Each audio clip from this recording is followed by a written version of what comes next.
حلقة جديدة من حلقات برنامجكم بودكاست أبعاد القضية، موضوعها تحت عنوان: هل مكناس ضحية لنخبها السياسية؟ بطبيعة الحال، لتفكيك هذا السؤال يجب بالضرورة أن نعود إلى المرحلة الممتدة ما بين 2009 إلى حدود 2025، أي مرحلة ديال 3 ولايات تقدر تقريبا ب 15 سنة. هذه الولايات الانتخابية اللي تمت بالعاصمة الإسماعيلية مكناس عرفت بزوغ فجر مجموعة من المشاريع خاصة بالتأهيل الحضاري ومشروع تثمين المدينة العتيقة، والتي كلفت ملايير الدراهم. وكثر الحديث في الشارع المكناسي هذه الأيام التعاطي مع هذا الموضوع، وهناك من يحاول أن يبخس أعمال المجالس السابقة وينتصر لمجلس عباس لومغاري، وكذلك هناك العكس. ومن زاوية التحليل الموضوعي لصحافة مهنية جادة سنحاول أن نقف عند أهم ملامح هذه الفترة ديال 2009-2025. وكذلك هو من حق المكناسيين والمكناسيات اليوم التساؤل عن مصير هذه المشاريع المهيكلة وعن الجدوى الاقتصادية والتنموية منها، وكذلك يجب أن يتساءلوا عن مصير الملايير التي صرفت في هذه المشاريع. عند زيارتنا كل المدن تقريبا المغربية التي هي في مستوى مدينة مكناس، سواء من الناحية الاقتصادية أو الاجتماعية أو في تعداد سكانها، نجد أنها حصلت على تقدم كبير، خصوصا على مستوى البنية التحتية الأساسية، أي الطرق، الكهرباء، يعني المنشآت، يعني المشاريع المهيكلة في المؤسسات العمومية، كذلك الاقتصادية إلى غير ذلك.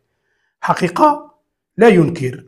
إلا جاحد ما تعرفه العاصمة الإسماعيلية منذ أكثر من 15 سنة من تنمية على المستوى الاقتصادي تخص الأحياء الصناعية، وكذلك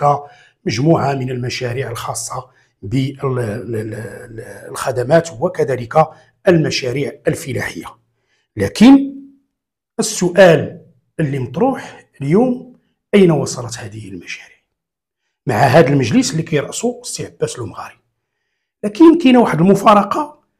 اللي يمكننا نأكدوا عليها في هذا المجلس ديال السي عباس لومغاري، وهو أن هذا المجلس يتوفر على 4 رؤساء يشتركون في تركيبة هذا المجلس. البداية من السي أحمد هلال كرجل اقتصاد، واللي كان رئيس في الفترة تاع 2009-2015، السي عبد الله بوانو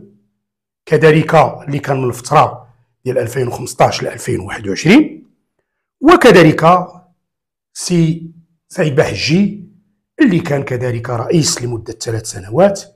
وأتى الدور على عباس لومغاري ليكون رئيسا اليوم لهذا المجلس. فبالله عليكم 4 رؤساء في تركيبة المجلس الحالي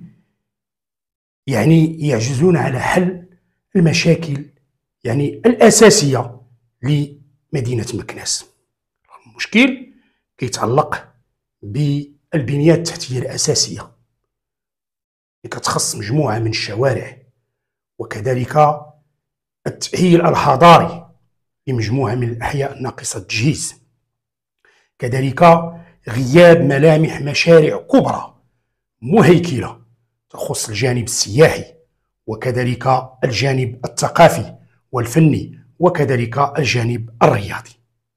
ناهيك على أن هناك مشاكل حقيقية تتعلق بالأحياء الصناعية، خصوصا من نوعية يعني المشاريع التي تستقبلها هذه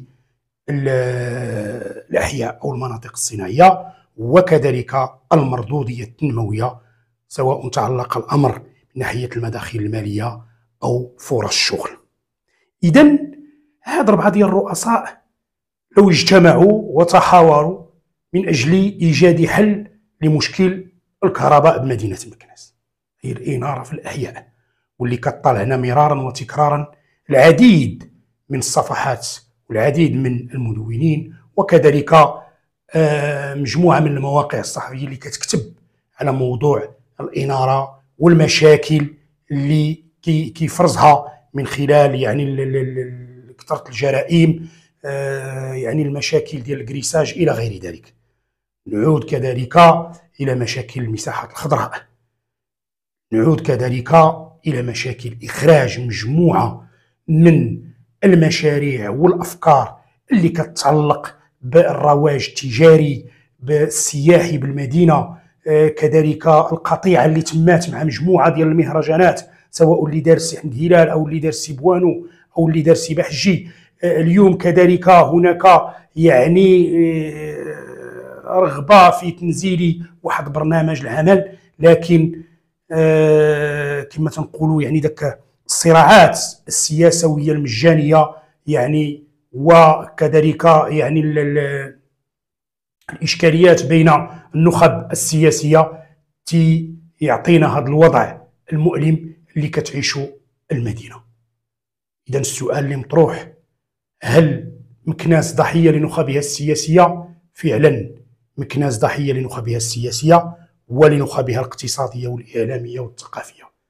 لأنه الكل مسؤول اليوم حول هذا الجمود اللي وقع في يعني في المدينة، وكذلك هذا النوع من القطيعة بين النخب، وكل حزب تيحاول أنه ينتصر المنجزات ديالو، وكل رئيس كيأتي إلا وكيدير قطيعة إبستمولوجية مع المنجزات ومع البرامج اللي كان بداها الرئيس السابق.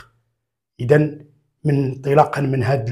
يعني الحلقة نريد أن نوجه رسالة إلى كل النخب السياسية اليوم، اللي هي سواء على مستوى مجالس المنتخب بمدينة مكناس، تعلق الأمر بمجلس جماعة مكناس أو مجلس جهات فاس مكناس أو مجلس عمالات مكناس، على أنهم يوضعوا اليد في اليد من أجل إنقاذ ما يمكن إنقاذه، ومحاولة تسريع بالعديد من المشاريع خصوصا المهيكلة والتي تخص البنية التحتية، بهدف الرقي وبهدف يعني تطوير يعني موقع مدينة مكناس في صفوف يعني المدن المنافسة لها، حتى يتسنى للمسؤولين الترابيين أن يساهموا كذلك من موقعهم في رفع صبيب هذه التنمية وكذلك انعكاسها على ساكنة المدينة. إذن في الأخير 4 رؤساء داخل مجلس جماعة مكناس من الصعب أو من المستحيل أنهم ما يمكنلهمش يوجدوا واحد الأرضية، واحد الحد أدنى من الاتفاق من أجل إنقاذ ما يمكن إنقاذه إلى حدود ولاية 2027.